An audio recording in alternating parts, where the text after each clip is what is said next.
Welcome to Stuff Work Explained, a channel that explores different issues from different parts of the world, but focus is mainly on Africa. In this video, we'll be talking about Safaricom Ethiopia launch. If it's your first time here, kindly subscribe to this channel, watch the various videos that you have done on various topics, share, like, leave a comment on your thoughts about the various videos that you have done.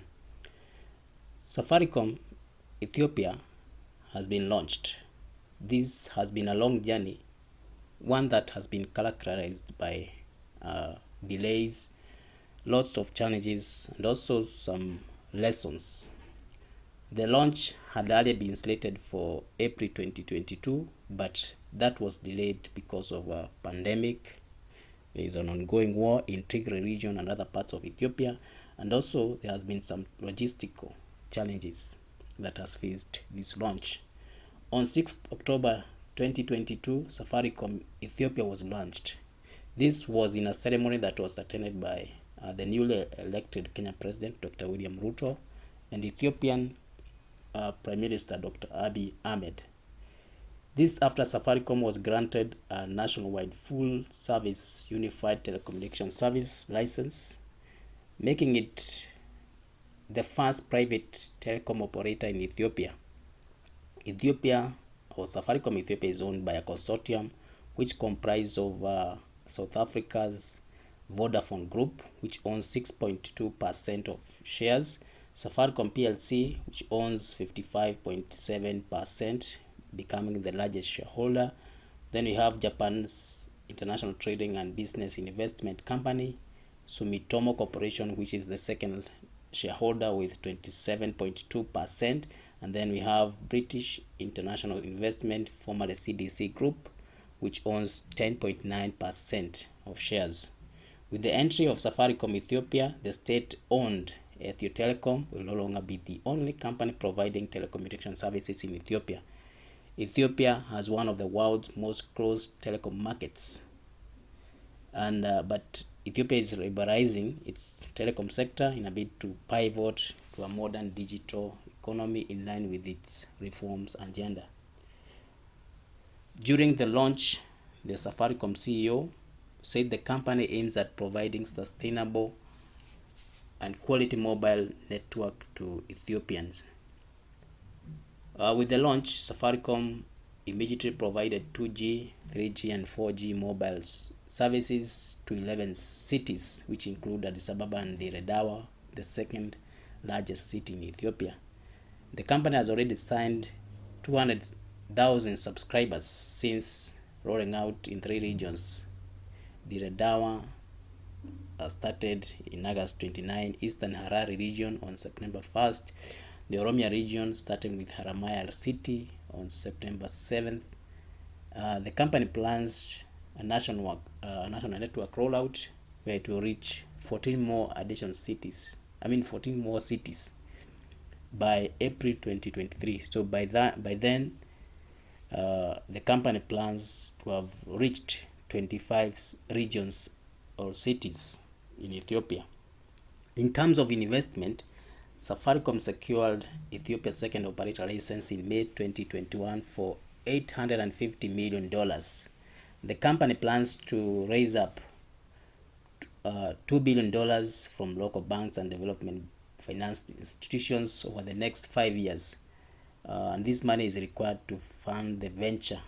In July, the company said that it has invested $1 billion, including a license fee and imported equipment worth over $300 million. Safaricom has already tapped a $400 million bridge loan to fund early costs. It hopes that it will break even in the 4th year of its operation. So by 2026, the company is hoping to have break even. The World Bank private investment arm, International Finance Corporation, has announced plans to invest in Safaricom Ethiopia. The bank plans to provide up to $160 million in terms of equity to the company, and this money will help Safaricom Ethiopia to fund its capital expenditure. IFC in a statement said that the proposed transaction comprises of up to $160 million, which is in terms of equity investment, and this money will help towards capex requirement. A separate debt package is also being discussed. Safaricom launched in Ethiopia the regional license, which the company was granted, was only for provision of telephone services. But Safaricom is known mostly for its M-Pesa services. But the law in Ethiopia then did not allow a foreign company to offer mobile money services. For Safaricom to offer such services, it would have been required to partner with another local company, and in most of these cases, its competitors, Ethio Telecom, and this would not have worked well. So the National Bank of Ethiopia initiated a law that sought to remove the legal handle. The new law will allow foreign investors to offer mobile money services. So this comes up as a plus to Safaricom Ethiopia, which will heavily rely on this service to develop or to roll out its services. A section of that law reads the following, and I quote: foreign nationals may be allowed to invest in a payment structure issuer or a payment system operator business, or establish a subsidiary which shall be licensed as a payment instrument issuer or a payment system operator. So with this change of law, Safaricom is now allowed to offer its M-Pesa services. The original license had not included that, so Safaricom will be required to pay an additional fee to offer these services, and this gives them an advantage since they have already launched business and it has been successful in Kenya and other countries.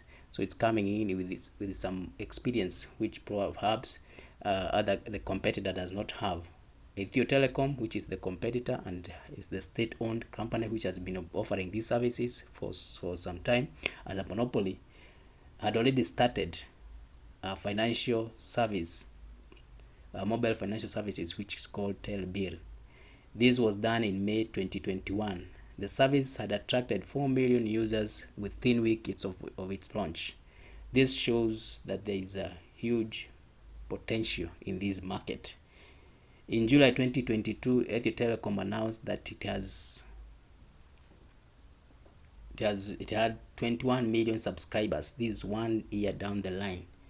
In fact, less than 1 year down the line, and the company has recorded 21 million subscribers. And its transactions had reached 25.65 billion Ethiopian buyers. This is just approximately $482 million, and the service is still growing. They have already integrated with 13 banks to transfer money from the banks to the platform. So mobile money services have the potential to transform the Ethiopian economy, just like it happened in Kenya.